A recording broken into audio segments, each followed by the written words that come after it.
大家最近係咪一直喺度等緊一個關於加錢嘅好消息？如果你係攞緊綜援、長者生活津貼，即係我哋俗稱嘅長生津，或者係生果金高齡津貼、傷殘津貼嘅朋友，甚至你係幫屋企老人家留意住呢啲福利資訊嘅話，今日呢條片你真係要由頭到尾聽清楚，因為依家個形勢似乎有啲唔多對路。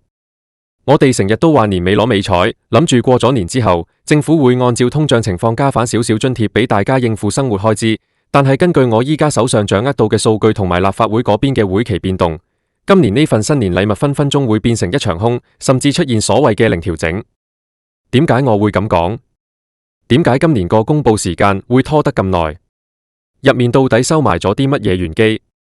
今日我就同大家逐一拆解，睇下呢個社援指數到底話咗啲乜嘢俾我哋聽，同埋大家最關心嗰個問題，到底幾時先有最後答案？講到呢度，大家可能覺得奇怪。平時唔係每年2月就會調整價咩？點解依家好似仲係升都唔升下咁？我哋首先要明白一個制度上嘅關鍵，就係香港呢一套社會保障金嘅調整機制。大家攞緊嘅綜援、長生津、生果金，佢哋嘅金額唔係隨便由邊個官員拍板話加就加，亦都唔係由行政長官喺施政報告入面隨口噏一個數。呢套機制係建立喺一個叫做社會保障援助物價指數，即係我哋簡稱社援指數嘅基礎上面。呢個指數係由政府統計處負責編製，專門用嚟衡量領取社會資助嘅人士，佢哋平時買開嗰啲嘢，例如食米、食油、交電費、買日常用品等等，呢一籃子商品嘅價格變動。通常個做法係點呢？就係攞今年10月底嗰份數據，去對比返舊年10月底嗰份數據，睇下呢12個月入面，呢個指數到底升咗幾多？如果升咗2%，咁大家理論上喺出年2月就可以加返2%嘅津貼。但係問題嚟啦，大家回想下，2024年呢一年，大家去超市買嘢，去街市買餸，係咪覺得物價升得好犀利？如果淨係睇感官，你可能會覺得哇，啲嘢貴咗咁多，起碼要加3%至4%先夠啦。但係政府統計處嗰套數據有時會令大家大跌眼鏡。我哋睇返最近呢幾個月公布嘅基本通脹率，其實係非常之低，低到一個令大家驚訝嘅地步。甚至有啲月份剔除咗政府嗰啲一次性紓困措施之後，個通脹係近乎零，甚至係出現通縮嘅徵兆。呢個就係我想講嘅第一個壞消息。如果呢份涵蓋咗2023年11月到2024年10月嘅社援指數，最後計出嚟個升幅係零，或者係非常之細，咁政府好大機會會話，既然物價冇升，咁津貼就維持原狀。我哋再嚟睇下個時間表，呢個亦都係令到好多人心慌慌嘅地方。往年一般去到11月尾、12月頭，勞工及福利局就會向立法會福利事務委員會提交文件，初步透露個調整幅度係幾多，然後再喺12月或者1月交上財務委員會正式攞錢。但係大家有冇留意到，2024年嘅立法會會期發生咗一啲微妙嘅變化？因為一啲議程嘅調動，或者係政府內部對數據嘅複核做得特別小心，原本應該喺11月就見到嘅初步數字，到咗依家竟然仲係無聲無氣。有人會問，係咪因為政府庫房唔夠錢，所以特登拖得就拖？我唔敢講一定係，但係今年財政預算案講到明要節流，要縮減開支，呢種會期延後嘅現象，往往係一個唔太好嘅信號。如果個數係好靚、好正面，係加好多錢嘅，政府通常都會好快手咁公布嚟攞分。但係依家偏偏就係拖，呢個拖字訣背後往往隱藏住一啲數據上嘅尷尬。我哋深入啲研究下呢個社援指數入面嘅成分。點解我哋普通市民覺得啲嘢貴咗，但指數可能反映唔出嚟？呢個就係權重嘅問題。社援指數同我哋一般人睇嘅綜合消費物價指數唔同，佢入面食品嘅比重係好高嘅，佔咗超過50%。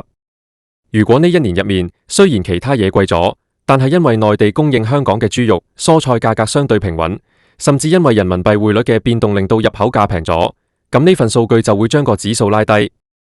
所以當你喺香港街市覺得買2粒蒜頭都貴咗嘅時候，數據可能同你講緊成個大環境嘅食品通脹係非常之溫和。如果計出嚟個升幅係0.5%，或者甚至係負數，咁大家今年個調整就真係凍過水啦。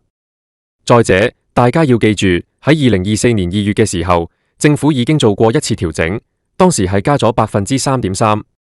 嗰次加幅其實係參考返之前一年嘅數據。政府成日有個講法，就係如果之前嗰年加多咗，或者估計錯咗，佢哋係有個追補機制或者抵消機制。如果今年計出嚟嘅通脹係負數，政府雖然唔會扣大家錢，呢份係一種不成文嘅慈悲，但係佢會將呢個負數記喺賬上面，等到下年有通脹嘅時候再扣返。但係依家最壞嘅情況係，如果指數顯示係零調整，而政府又想喺財政上做一啲形象工程，證明自己有幫大家守住荷包，佢可能會喺公佈嗰陣講一大堆理由，話因為物價平穩，所以大家買嘢嘅負擔冇增加。但係對於一班每日都要計住嗰幾千蚊點樣使嘅基層老人家或者殘疾人士嚟講，呢3%幾嘅調整，其實係買多幾斤菜、買多排蛋嘅關鍵。我哋嚟睇下依家長者生活津貼嘅金額，目前係每月4195港元。如果今年係零調整，咁即係成個2025年，你都係攞緊呢個數。對於一個70歲或者80歲無仔無女供養，淨係靠呢4000幾蚊過活嘅老人家嚟講，雖然租金可能係公屋有補貼，但係睇症、食補品、平時飲茶嘅開支全部都喺度升緊。政府如果話數據顯示物價無升，呢句話其實好難令基層市民信服。再講講嗰個生果金，即係高齡津貼，依家係1620港元。如果呢個數都係零調整，對於一班唔想攞綜援、想保留少少尊嚴，只係想有1000幾百蚊零用錢使下嘅老人家嚟講，呢種期望嘅落空係好大打擊。點解我會提到會期延後類似呢？喺立法會嘅議事程序入面，任何涉及撥款嘅改動都要經過財務委員會。如果2025年1月嘅會期都未能夠將呢份調整議案交上去，咁好大機會就會趕唔切喺2月1號生效。雖然政府可以事後追補，即係喺3月或者4月先至補發返2月同3月嘅差額，但係大家要明白，對於好多等錢使嘅家庭嚟講，呢種延誤係會造成短期嘅財政壓力。而且越係拖得遲，越係代表政府內部可能仲喺度計緊數，或者係勞福局同財政司司長辦公室之間仲未達成共識。財政司嗰邊可能覺得依家財赤咁犀利，能慳得慳，而勞福局就可能驚公布咗零調整之後會引起社會強烈反彈。我想帶大家睇多一啲數據。喺過去嘅20年入面，其實香港都試過出現零調整，甚至係建議減津貼嘅情況。例如喺2003年沙士之後，當時通縮好犀利，政府真係提出過要減綜援。雖然依家嘅社會氣氛同政治環境未必容許政府直接減錢，但係不加即是減呢個道理，相信大家都明白。物價感官上嘅上升同統計學上嘅平穩，呢種落差係目前最令大家感到不安嘅地方。大家可能會問，到底幾時先會有正式公布？根據我嘅推測同埋過往嘅經驗，如果政府仲想維持喺2月1號調整呢個傳統，最遲喺12月中至12月尾，一定要將文件交俾立法會。如果過咗12月20號都仲係無聲無氣，咁大家心入面都要有個底。今年呢個加錢嘅願望，好大機會會落空，或者係要推遲到好遲先至有得保零。而且大家要留意，最近政府嘅財政預算案諮詢已經開始咗，財政司司長不斷強調開支增長要低於經濟增長。喺呢種大氣候之下，任何涉及龐大經常性開支嘅福利增加，都會被放喺顯微鏡下面睇到實一實。長者生活津貼同埋綜援嘅受助人數加埋成幾十萬人，每加1%，政府就要每年多俾幾億甚至10幾億出嚟。喺依家稅收減少、地價收入唔穩定嘅情況下，呢啲咁大筆嘅經常性開支，對政府嚟講真係一個好大嘅負擔。但我哋作為市民，尤其係作為基層嘅代言人，我哋必須要指出，呢啲錢唔係恩賜，而係一個社會對弱勢社群最基本嘅承擔。如果因為個計算機制出現咗偏差，或者因為會期安排唔妥當而令到大家要喺通脹之下捱凍，呢樣嘢係講唔過去嘅。我今日喺度同大家分享呢啲資訊，唔係想散播焦慮，而係想大家做好心理準備。因為好多老人家已經喺度計劃緊，明年加咗錢之後，可能可以用嗰筆錢去睇下中醫，或者買份好啲嘅禮物俾孫仔。如果最後出嚟係零調整，嗰種心理落差真係好大。所以我建議大家由今日開始，要更加留意政府公布同埋新聞報道入面有冇提到社會保障援助物價指數呢幾個字。如果一旦公布咗個指數係零或者負數，咁大家就要有最壞嘅打算，即係未來嗰年你每個月攞到手嘅錢都會維持喺依家呢個位。大家亦都要留意一點，今年嘅經濟環境其實好複雜。雖然話通脹數字低，但係好多公共服務加價加得好犀利，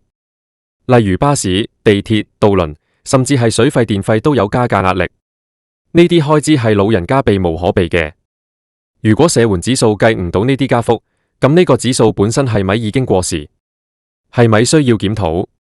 呢個亦都係社會應該要討論嘅問題，唔可以因為數據話無聲就抹殺咗市民生活艱苦嘅事實。喺呢個幾時先有公布嘅關鍵時刻，我希望政府可以盡快開誠佈公，唔好再喺會期上面玩拖延戰術。既然數據已經喺手，就要一早講俾市民聽，好等大家有得預算。如果真係零調整，政府亦都要諗下有冇其他補償方案，例如喺出年嘅財政預算案入面，會唔會再考慮出雙糧或者半糧？雖然近年政府成日話要逐步取消呢啲一次性措施，但係如果連每年嘅基本調整都做唔到，咁呢啲保底嘅措施就顯得更加重要。我會繼續為大家盯緊立法會嗰邊嘅最新議程，一旦有關於調整幅度嘅最新文件流出，我一定會第一時間喺度同大家分析。大家呢排去攞錢嘅時候，可以順便問下社署嘅職員，或者問下區議員辦事處，睇下有冇收到風。因為有時基層組織收風會比新聞更加快。總之，2025年呢個開頭，對於領取各類津貼嘅朋友嚟講，似乎係充滿咗不確定性。最後，我想同各位老人家同埋有需要嘅朋友講聲，無論個數字點樣變，大家最緊要係保重身體。錢雖然緊要，但係身體先係自己嘅。如果政府真係咁縮骨，我哋亦都唯有喺生活上面再計盡啲。但係記住，呢個唔係你哋嘅錯，而係制度同埋經濟大環境嘅問題。我會一直陪住大家，一齊留意住呢啲同大家荷包息息相關嘅資訊。如果你身邊都有朋友係領取緊呢啲津貼嘅，記得將呢個資訊分享俾佢哋聽，叫佢哋都要有個心理準備，唔好等到2月1號見到個銀行戶口仲係舊嗰個數，到時先至嚟彷徨。我哋一齊集氣，希望政府能夠體察民情，唔好淨係識得睇啲冷冰冰嘅數據。數據係死嘅，人係生嘅。喺呢個艱難嘅時刻，政府更加應該要展現出承擔。我哋下次再詳細拆解政府最新公布嘅數據細項，睇下入面到底有冇貓膩。大家記得密切留意，因為呢場加錢大戰，依家先至係最關鍵嘅時刻。回顧返過去幾年，其實調整機制都發生過一啲爭議。好似喺2022同2023嗰2年，因為疫情影響，物價波動好唔穩定，當時政府都有過一啲特殊處理。但係去到2024同2025呢個交界，政府似乎想回歸常規化，即係完全跟隨數據走。呢種跟數據走喺平時可能係公平，但係喺依家呢種經濟轉型期，就顯得非常之唔近人情。尤其是係對於殘疾人士同埋長期病患者，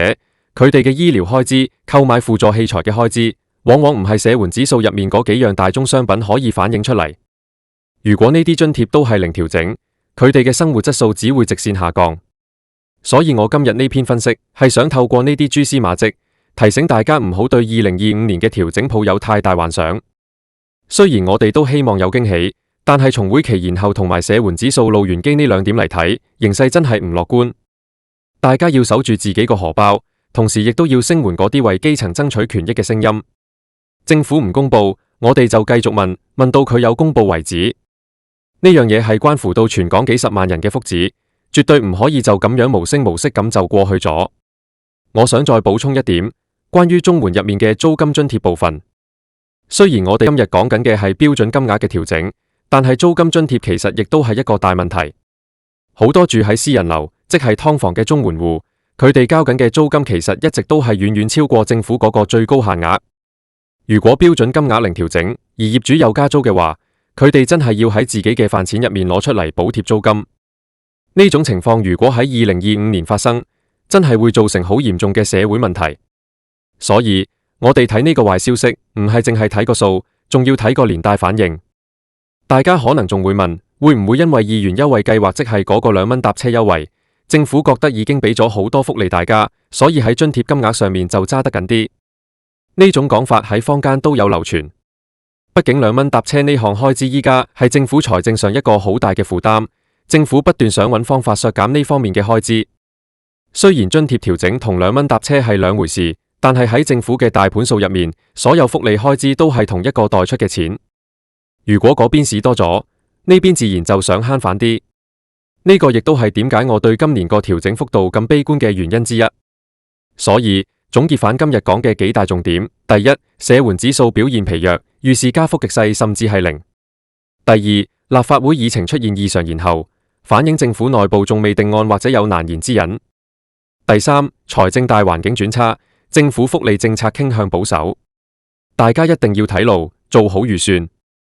最後嘅最後，我想問下大家，你哋覺得如果今年真係零調整，你哋生活上面最受影響嘅會係邊方面？係食嘢，係交通，定係睇醫生？歡迎大家喺心入面諗下呢個問題，或者同屋企人商量下。我哋要讓政府知道，呢幾千蚊對好多人嚟講唔係數字，而係命根。